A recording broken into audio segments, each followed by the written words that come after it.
ഇന്ന് മുറ എന്ന ചിത്രത്തിന് വേണ്ടി ഏറ്റവും പ്രധാനപ്പെട്ട കഥാപാത്രം ചെയ്യുന്ന അനന്തു എന്ന കഥാപാത്രത്തെ അവതരിപ്പിക്കുന്ന ഋതു ഹാരൂണിനെ പരിചയപ്പെടുത്താൻ വേണ്ടിയിട്ടാണ്.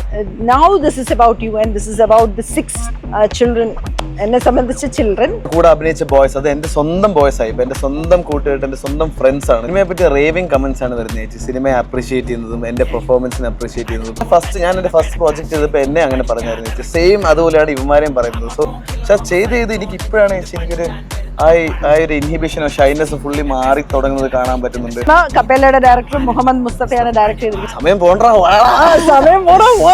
സിനിമയിലും തോന്നാത്ത സാധനമാണ് ഇതിൽ തോന്നുന്നത്. എനിക്ക് സങ്കടം വന്നു ചേച്ചി. എനിക്ക് ആ ഷൂട്ടിലോട്ട് പോകാൻ തോന്നി. സിനിമയിലോട് കൂടുതൽ പ്രണയം തോന്നിക്കുന്ന ഒരു സിനിമയാണ് ചേച്ചി. അതിന്റെ സീരിയസ്ലി നിങ്ങൾക്ക് എന്നെ മെസ്സേജ് ചെയ്യാം. ഉറപ്പായിട്ടും 100% നിങ്ങളെല്ലാവരും എൻജോയ് ചെയ്യും. എല്ലാവർക്കും നമസ്കാരം. ഞാൻ മാലാ പാർവതി. 1995 മുതൽ 2007 വരെ ഞാനൊരു അവതാരകയായിരുന്നു, ഇന്റർവ്യൂവർ ആയിരുന്നു. ഒരുപാട് വർഷം ടെലിവിഷന്റെ മുമ്പിൽ നിന്നാണ്. പിന്നെ ആ പണി മതിയാക്കി, കംപ്ലീറ്റ് ആയിട്ട് മതിയാക്കി സിനിമ അഭിനയമാണ്. ഇന്ന് വീണ്ടും ഞാനൊരു അവതാരകയുടെ അല്ലെങ്കിൽ ഒരു ഇന്റർവ്യൂവിൻ്റെ രൂപത്തിൽ വന്നത് എനിക്ക് ഏറ്റവും സ്പെഷ്യലായിട്ടുള്ള ഒരു സിനിമയും അതിനേക്കാൾ സ്പെഷ്യലായിട്ടുള്ള ഒരു ഹീറോ മെറ്റീരിയലിനെയും പരിചയപ്പെടുത്താനാണ്. ഇന്ന് മുറ എന്ന ചിത്രത്തിന് വേണ്ടി ഈ ചിത്രത്തിലെ 4 പേരിൽ ഏറ്റവും പ്രധാനപ്പെട്ട കഥാപാത്രം ചെയ്യുന്ന അനന്തു എന്ന കഥാപാത്രത്തെ അവതരിപ്പിക്കുന്ന ഋതു ഹാരൂണിനെ പരിചയപ്പെടുത്താൻ വേണ്ടിയിട്ടാണ് ഞാൻ ഈ വേഷം വീണ്ടും അണിയുന്നത്. ഇന്ന് നമ്മളോടൊപ്പം മുറയിലെ അനന്തു ഋതു ഹാരൂൺ. നമസ്കാരം, ഞാൻ ഋതു ഹാരൂൺ. താങ്ക് യു ചേച്ചി. Thank you. So this is A very very special moment. ഞാനും ഒരുപാട് വർഷത്തിന് ശേഷം ഈ പണി ചെയ്യുന്നത് I M quite thrilled. Kairali ചാനലിന് വേണ്ടിയിട്ട് ഋതു ഹാരൂണിനെ ഞാൻ സ്വാഗതം ചെയ്യും. ഐ ഫീൽ വെരി ഓണേർഡ് ചേച്ചി. കാരണം ചേച്ചി ഇത്രയും വർഷം കഴിഞ്ഞിട്ട് ഫോർ മുറ ദാറ്റ് ടു ചേച്ചി അഭിനയിച്ചൊരു ഫിലിമിന് back to the role that you use to do. Okay, എൻ്റെ റോളോ എൻ്റെ ക്യാരക്ടറോ ഒന്നുമല്ല. Now this is about you and this is about the 6 children. എന്നെ സംബന്ധിച്ച് children, youngsters, the 6 newcomers in the film. And ഇത്രയും മനോഹരമായിട്ട് അഭിനയിച്ചിട്ടുള്ള, ജീവൻ പണയം വെച്ച് ആ ഫൈറ്റ് രംഗങ്ങളും ആത്മാർത്ഥമായിട്ട് ചെയ്തിട്ട് അത് സ്ക്രീനിൽ ഇങ്ങനെ അതിശയത്തോടെ നമ്മൾ ആ സിനിമയിലെ ആ ഒരു തിയേറ്റർ എക്സ്പീരിയൻസ് കിട്ടിയതിന് ശേഷം ഇവരെയൊക്കെ വളരെ ഹീറോയിക് ആയിട്ടാണ് കാണുന്നത്. ഞങ്ങളുടെയൊക്കെ കൊച്ചിലെ കൂടെ എവിടെ എന്ന് പറഞ്ഞ ചിത്രത്തിന് ശേഷം റഹ്മാനെയൊക്കെ കണ്ട പോലെ ഒരു ഇഫക്റ്റാണ്, ആദ്യകാലത്തെ ഷാറുഖ് ഖാനെയൊക്കെ കണ്ട പോലെ ഒരു ഇഫക്റ്റാണ് അനന്തുവിനെ സ്ക്രീനിൽ കാണുമ്പോൾ. ഒരുപാട് പെൺപിള്ളേർ അങ്ങനെ കമൻസ് ഒക്കെ എന്നോട് പറയുകയും ചെയ്തു. സോ എന്താണ് കമൻസ് കിട്ടുന്നത്? കമൻസ് ഭയങ്കര സിനിമയെ പറ്റി റേവിംഗ് കമൻസ് ആണ് വരുന്നത് ചേച്ചി. സിനിമയെ അപ്രീഷിയേറ്റ് ചെയ്യുന്നതും എൻ്റെ പെർഫോമൻസിനെ അപ്രീഷിയേറ്റ് ചെയ്യുന്നതും.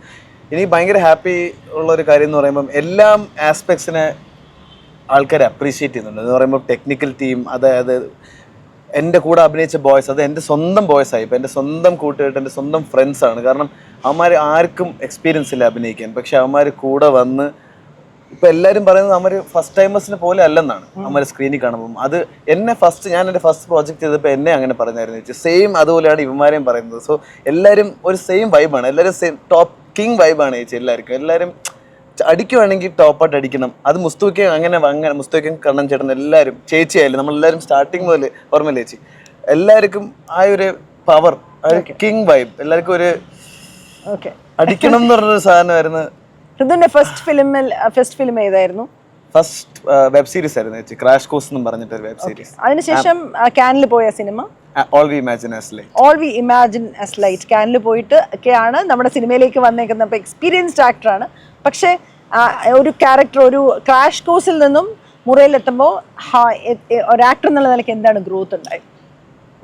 ഇപ്പം എനിക്ക് ശരിക്കും ഒരു ഗ്രോത്ത് ഫീൽ ചെയ്യുന്നുണ്ട് ചേച്ചി. എന്ന് പറയുമ്പം സ്റ്റാർട്ടിങ് ചെയ്യുമ്പോൾ എനിക്കൊരു ആഗ്രഹമുണ്ട്. ക്രാഷ് കോഴ്സ് ഒക്കെ ചെയ്യുന്ന സമയത്ത് എനിക്ക് ആഗ്രഹമുണ്ട് ആക്ടർ ആവണം. പക്ഷെ ഞാൻ ഒരു ജനറലി ഒരു ആങ്ഷ്യസ് ഷൈ പേഴ്സൺ ആണ്. പക്ഷെ എനിക്ക് സോഷ്യൽ ആകാൻ വേണ്ടി ആൾക്കാർക്ക് തോന്നുന്നില്ല. സോഷ്യൽ ആകാൻ വേണ്ടി നമ്മൾ സോഷ്യലൈസ് ചെയ്യുന്നതാണല്ലോ. പക്ഷെ ഇതിനും എനിക്കത് തോന്നി. പക്ഷെ എനിക്ക് അതിനെ ഓവർകം ചെയ്തത് എനിക്ക് എൻ്റെ പാഷൻ ഫോർ പെർഫോമൻസ് ആയിരുന്നു. പക്ഷെ അത് ചെയ്ത് എനിക്ക് ഇപ്പോഴാണ് എനിക്കൊരു ആ ഒരു ഇൻഹിബിഷനോ ഷൈനസ് ഫുള്ളി മാറി തുടങ്ങുന്നത് കാണാൻ പറ്റുന്നുണ്ട്. ഞാൻ എന്താ ഒരു ആക്ടറായിട്ട് ചെയ്യുന്നത്, അത് മാറിയപ്പോഴാണ് എനിക്ക് ക്രിയേറ്റീവ് കുറച്ചും കൂടെ ഫ്രീ ആയിട്ട് ഫ്ലോ ചെയ്യുന്ന പോലെ എനിക്ക് തോന്നിയത്. ഒരു ആക്ടറായിട്ട് എനിക്ക് എന്താ ഇൻപുട്സ് ഇടുന്ന പോലെ എന്താ ഇൻപുട്സ് ഇടുന്ന എനിക്ക് മനസ്സിലാവുന്നുണ്ട് ചേച്ചി. ഒരു ആക്ടറായിട്ട് ഈ മുറയിലോട്ട് വന്നപ്പോൾ ഓൾ ഇമാജിൻ ആസ് ലൈറ്റും ഇതൊക്കെ ചെയ്തു വരുമ്പോൾ എനിക്ക് ആ ഗ്രോത്ത് എനിക്ക് ഫീൽ ചെയ്യാൻ പറ്റുന്നുണ്ട്. സിംഗിൾ വേൾഡ് സിംഗിൾ ലൈനിൽ. അതെ 100%. മലയാള സിനിമയിലെ ആദ്യത്തെ ഫിലിം ആണെങ്കിലും കുറെ സിനിമ ചെയ്തു. പക്ഷെ ഞാൻ പറയുന്നത് ഒരു കംപ്ലീറ്റ് സ്റ്റാർ മെറ്റീരിയലിനെ, സ്റ്റാർ പ്ലസ് ആക്ടറിനെ നമുക്ക് കമ്പൈൻഡ് ആയിട്ട് കാണാൻ പറ്റുന്നത് അനന്തുലാണ്. അപ്പോൾ അനന്തുവിനോട് എനിക്കൊരു ചോദ്യം ചോദിക്കാനുള്ളത്, ഇതിനകത്ത് ഒരുപാട് ഷെയ്ഡ്സ് ഉണ്ടല്ലോ. ഇപ്പൊ ആ ബിയർ ബോട്ടിൽ പൊട്ടിക്കുന്ന സീൻ, അത് കഴിഞ്ഞ് സുരാജ് സാറുമായിട്ടുള്ള ഫൈറ്റുള്ള സീൻ, അത് കഴിഞ്ഞ് ആ വയലൻസ് സീക്വൻസ്, ഇതിലെല്ലാം തന്നെ ആ ഇമോഷൻസിനെ ഒരിക്കലും ഫോഴ്സ്ഡ് ആയിട്ടല്ല മുഖത്തോട്ട് കൊണ്ടുവന്നത്. ഇറ്റ് കെയിം സോ നാച്ചുറലി അല്ലേ? എന്തായിരുന്നു ആ എക്സ്പീരിയൻസ്? ദേഷ്യം വരുന്ന എക്സ്പീരിയൻസ്, മുറയിലെ ദേഷ്യം മൊമെന്റ്സ്. മുറയിലെ ദേഷ്യം മൊമെന്റ്സ് ഗോയിങ് ബാക്ക് ടു നമ്മുടെ പ്രിപ്പറേഷൻ. ഞാനും ഇക്കയൊക്കെ ഇരുന്ന് നമ്മൾ ഇക്കയുടെ ഇമോഷണലി പ്രിപ്പയർ ചെയ്യുന്നത് ഒരു അടിപൊളി പ്രൊസീജിയറാണ്. കാരണം ഇക്ക ഒരു ആക്ടറാണ്. അപ്പൊ നമുക്ക് ഉദ്ദേശിക്കുന്നത് നമ്മുടെ സിനിമ കപ്പേലയുടെ ഡയറക്ടർ മുഹമ്മദ് മുസ്തഫയാണ് ഡയറക്ട് ചെയ്തിരിക്കുന്നത്. അപ്പൊ ഇക്ക എന്ന് പറയുമ്പോൾ മുസ്തഫ നമ്മളോട് പ്രിപ്പയർ ചെയ്യും. നമ്മൾ എല്ലാവരും കൂടെ ഒരുമിച്ച് ഇമോഷൻസ്, ക്യാരക്ടറിന്റെ ഇമോഷൻസ്, ഈ ഭാഗത്ത് എന്താണ് ഇമോഷൻസ്, ഇതിന്റെ പ്രീ ഇമോഷൻ, പോസ്റ്റ് ഇമോഷൻസ്, അതെല്ലാം അത് ഇക്കരോട് ഡിസ്കസ് ചെയ്യുമ്പോൾ നമുക്ക് ഭയങ്കര രസമാണ് ചേച്ചി. എന്ന് പറയുമ്പോൾ നമ്മളും ആ സെയിം വൈബിലാണ്, സെയിം മൈൻഡ് സെറ്റാണ്. ഇത് എങ്ങനെ ഡെവലപ്പ് ചെയ്യുക ക്യാരക്ടർ, അതേ മൈൻഡ് സെറ്റുള്ള നമ്മുടെ ക്യാപ്റ്റൻ, ഡയറക്ടർ, കൂടെയുള്ള കോ ആക്ടേഴ്സും, ലേൺ ചെയ്യാൻ ആഗ്രഹിക്കുന്ന കൂടെയുള്ള കോ ആക്ടേഴ്സും. അപ്പോൾ അങ്ങനെ ഡെവലപ്പ് ചെയ്തെടുത്താണ് ചേച്ചി ഇമോഷണലി ആ ക്യാരക്ടറിനെ ഒന്നൊന്നായിട്ട്. ചെറിയ ഡ്രിഫ്റ്റായി പോയി ചേച്ചി ക്വസ്റ്റ്യൻ ആ ഇമോഷൻ എങ്ങനെയായിരുന്നു നാച്ചുറൽ ആയിട്ട് വന്നതെന്ന്. അത് ഇന്ന് പ്രിപ്പറേഷൻ തന്നെയാണ് ചേച്ചി, വേറെ ഒന്നുമല്ല. പ്രിപ്പറേഷൻ ആൻഡ് അന്ന് രാവിലെ എഴുന്നേൽക്കുമ്പോൾ തന്നെ ആ സീനെ പറ്റി ഇങ്ങനെ ആലോചിച്ചോണ്ടിരിക്കും മെന്റലി. ഞാൻ മുസ്തഫയോട് ചോദിക്കുമായിരുന്നു, ആ ബിയർ ബോട്ടിൽ പൊട്ടിക്കുന്ന ഇന്റൻസ് എന്തായിരുന്നു ഡയലോഗ് പറയുന്നത്? സമയം പോണ്ടാ എന്ന് പറയുന്ന ആ സീക്വൻസിനകത്ത് എത്ര ഒറ്റ ടേക്കായിരുന്നു. അപ്പൊ അതൊക്കെയാണ് എന്നെ ഭയങ്കര എൻജോയ് ചെയ്ത്. അപ്പൊ ബാക്കി നിങ്ങളുടെ ടീമിനെ കുറിച്ച്, നിങ്ങളുടെ 6 പേരെ കുറിച്ചും പറയാം. അതെ ചേച്ചി, നമ്മളിപ്പം ചഡ്ഡി ബഡീസായി എല്ലാവരും. എനിക്ക് സ്കൂളിൽ പഠിക്കുമ്പോൾ പോലും ഇത്രയും എനിക്കൊന്ന് സിനിമ നമ്മൾ മാറ്റി വെച്ചിട്ട് ഒരു ഫ്രണ്ട്സിനെ കിട്ടി, ഒരു ഫാമിലി. ആരൊക്കെയാണെന്ന് ഞാൻ ചോദിച്ചത്. അതായത് എല്ലാരും റിവ്യൂ പറഞ്ഞവരെല്ലാം തന്നെ പുതിയ പിള്ളേർ. നിങ്ങൾ പേര് പഠിക്കേണ്ടതുണ്ട്. ഇത് അനന്തു, ഹൃദു, ഹാറൂൺ. സജിയായിട്ട് വന്നത് ജോബിൻ ദാസ്, അവൻ ട്രിവാൻഡ്രം ആണ്. മനുവായിട്ട് വന്നത് യദു കൃഷ്ണൻ. മനാഫായിട്ട് വന്നത് അനുജിത് കണ്ണൻ. ഇവരെല്ലാവരും ട്രിവാൻഡ്രം ബോയ്സ് ആണ്. പിന്നെ 2 നമ്മുടെ തമിഴ് ബോയ്സും കൂടെ ഉണ്ട്. അമർ ചെന്നൈയിൽ നിന്നാണ്. വിഘ്നേശ്വർ സുരേഷ്, അത് സിട്രിന്റെ ക്യാരക്ടർ പ്ലേ ചെയ്തത്. പിന്നെ മലറിന്റെ ക്യാരക്ടർ പ്ലേ ചെയ്തത് നമ്മുടെ സ്വന്തം ക്രിഷ് ഹാസൻ. ഇവർ 2 ചെന്നൈയിൽ നിന്നാണ്. ഇവർ മധുരൈ ക്യാരക്ടേഴ്സാണ് പ്ലേ ചെയ്തത്. എല്ലാവരും ഭീകര ആക്ടേഴ്സാണ്, അടിപൊളി ആക്ടേഴ്സാണ്. അടിപൊളി സപ്പോർട്ടായിരുന്നു ചേച്ചി. നമ്മൾ തമ്മിൽ ഒരു ഈഗോ ഒന്നുമില്ല. നമ്മളെല്ലാവരും, കാരണം നമ്മുടെ അങ്ങനത്തെ സ്പേസ് ആയിരുന്നു. അതാണ് എനിക്ക് 2ാം വർഷം കണ്ടപ്പോഴല്ലോ ചേച്ചി എനിക്ക് ഒരു സിനിമയിലും തോന്നാത്ത സാധനമാണ് ഇതിൽ തോന്നിയത്. എനിക്ക് സങ്കടം വന്നു ചേച്ചി. എനിക്ക് ആ ഷൂട്ടിലോട്ട് പോകാൻ തോന്നി. കാരണം ഷൂട്ടിൽ നമുക്ക് മനസ്സിൽ വേറെ ഒന്നുമില്ല, ഈ സിനിമ മാത്രമേ ഉള്ളൂ. വേറെ ഒരു പ്രശ്നങ്ങളും മനസ്സിലില്ല, വേറെ ഒരു ടെൻഷൻ ആർക്കും ഇല്ല. ഈ സിനിമ ചെയ്യുക, അതൊരു വേറെ രസമാണ് ചേച്ചി. ഈ സിനിമയിലോട് കൂടുതൽ പ്രണയം തോന്നിക്കുന്ന ഒരു സിനിമയാണ് ചേച്ചി. അതിന്റെ സീരിയസ്ലി ഇതൊന്നും അല്ല കാര്യം, റിസൾട്ട് അല്ല കാര്യം ചേച്ചി. ആ ഷൂട്ടിങ്ങും പ്രോസസ്സാണ് നമ്മുടെ സാധനം. എക്സാക്ട്ലി. നാടകത്തിൽ നമ്മൾ പറയാറുണ്ട് പ്രോസസ് ആണെന്ന്. ഈ അനുഭവം ഉള്ളതുകൊണ്ട്, ഈ ഷൂട്ടിലേക്ക് തിരിച്ചു പോകാൻ ആഗ്രഹിക്കുന്നതുകൊണ്ടാണ് ഞാനും ഇന്നൊരു ആങ്കറായിട്ട് ഇവിടെ നിൽക്കുന്നത്.